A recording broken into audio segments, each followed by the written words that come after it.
আজকে আমরা কি দেখছি, আপনার বাড়ি আর মমতা ব্যানার্জির বাড়ি হেঁটে গেলে সোজা 10 মিটার 15 মিটার, আর যদি ওপর দিয়ে একটা হ্যাঙ্গিং সিঁড়ি করে দেন তাহলে নিচেও নামতে হবে। আপনি বিকেল 4টে 5টার সময় ওখানে যাচ্ছেন, 6:30 7টার সময় চারিদিকটা অন্ধকার করে দিয়ে হো করে আওয়াজ একটা করে নিয়ে বাড়ির মধ্যে ঢুকে যাচ্ছেন। ভাই, গাড়ির মধ্যে ঢুকে তার দরজা বন্ধ করে তার মধ্যে লোক ঝুলতে ঝুলতে আপনি বাড়িতে ঢুকে, ভাই আমরা তৃণমূল কংগ্রেসের বেইমানি করেছি, হ্যান করেছি, কিনা হচ্ছে কত কিছু সোশ্যাল হ্যান্ডেলে বলছেন, কে না বলছেন। আপনি কি করছেন? মমতা বন্দ্যোপাধ্যায় তো তার নাম দিয়ে তিনি 34 বছরের সিপিএম কে হারিয়ে 15বারের জন্য 3বারের জন্য বাংলায় তৃণমূলকে ক্ষমতা। What you are doing? আপনি বেরোন। মার খাচ্ছে ছেলেরা, মার খাচ্ছে এমএলএরা, আপনি বেরোন, রাস্তায় দাঁড়িয়ে আপনি ছেলেদের নিয়ে মিছিল করুন। 4টে ওই বাচ্চা ছেলে মেয়েকে ঘুরে দিয়ে আর আপনি নিজে বসে আছেন। আপনি আপনার নৈতিক দায়িত্ব পালন করবেন না।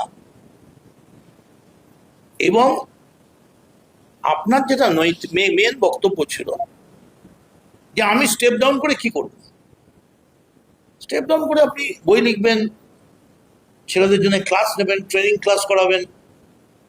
আপনি বক্তা হিসেবে যথেষ্ট ভালো ভালো বক্তব্য রাখেন আপনি, এবং আপনি অনেকের থেকে মানে এমন অনেক গুণ আছে যে গুণ অনেকের মধ্যে নেই, সেই সব গুণের অধিকারী আপনি। প্রচুর গুণ আপনার। একটা সার্কাসে একটা পিসি সরকারের যে জাদুর গুণ আছে, আপনার তার থেকেও বেশি গুণ আছে। কিন্তু আমাদের বক্তব্য হচ্ছে, আমাদের এমনভাবে বক্তব্যটা তৃণমূলের বিভিন্ন জায়গা থেকে পোস্ট করা হচ্ছে যে আমরা দল বিরোধী বা আমরা তৃণমূল কংগ্রেসই করি। এখনো তো আমরা অল ইন্ডিয়া তৃণমূল কংগ্রেসের মেম্বার। ভারতবর্ষের কোন সংবিধানে কোনো পন্থী বলে লেখা নেই, পরিপন্থী আছে। কিন্তু আপনারা এমন একটা জায়গায় নিয়ে যাচ্ছেন, আমি বলতে বাধ্য হচ্ছি, মমতা বন্দ্যোপাধ্যায়ের বাড়ি থেকে রোজ বিকেলবেলা এমন কিছু করা হচ্ছে, এবং সেটা অভিষেক ব্যানার্জির প্রত্যক্ষ তত্ত্বাবধানে, যাতে বিজেপির হাত শক্তিশালী হচ্ছে। আপনারা বিজেপিকে শক্তিশালী করছেন, আপনারা চাইছেন বিজেপিকে যাতে কোথাও রাস্তায় কোনো রকম প্রবলেম ফেস করতে না হয়। তাই একটা পার্টি 2,60,00,000 ভোট পেয়েছে, তাকে আপনারা একটা 50 foot by 20 foot 1000 square feet ঘরের মধ্যে আটকে রেখেছেন।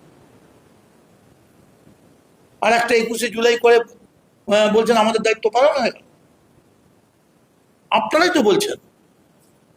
আমি যদি আজকে দায়িত্ব নিয়ে বলি যে বিজেপি সরকারকে পুরোপুরি বাংলার মানুষের কাছে তৃণমূল সম্বন্ধে ভুল বোঝাবার পূর্ণ দায়িত্ব আপনারা নিয়েছেন, তার কারণ আপনি তো মেন অপোজিশন। কেন? সংখ্যার জন্য নয়, আপনি মমতা ব্যানার্জি, আপনি 3বারের মুখ্যমন্ত্রী। সেখানে আপনি যদি চুপ করে বসে থাকেন, কোথাও সমস্ত জেলা চারিদিক স্তব্ধ। বিজেপি বারবার বলছে যে আমরা নৈতিক দায়িত্ব নিচ্ছি, কোথাও কোনো গন্ডগোল হবে না, আপনারা বেরোন, বলুন। কথা বলছেন না, কথা বলুন, সরকারের সঙ্গে কথা বলুন। আর কুণালকে আমি ধন্যবাদ দেব যে অন্তত অস্বীকার করেনি যে এই ধরনের কিছু আলোচনা হয়েছে। তার কারণ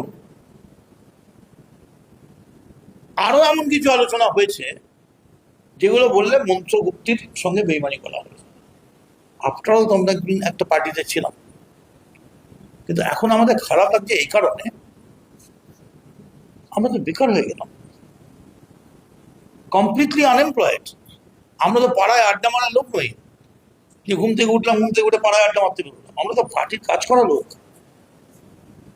ফ্রিলি মুভ করতে পারছি না।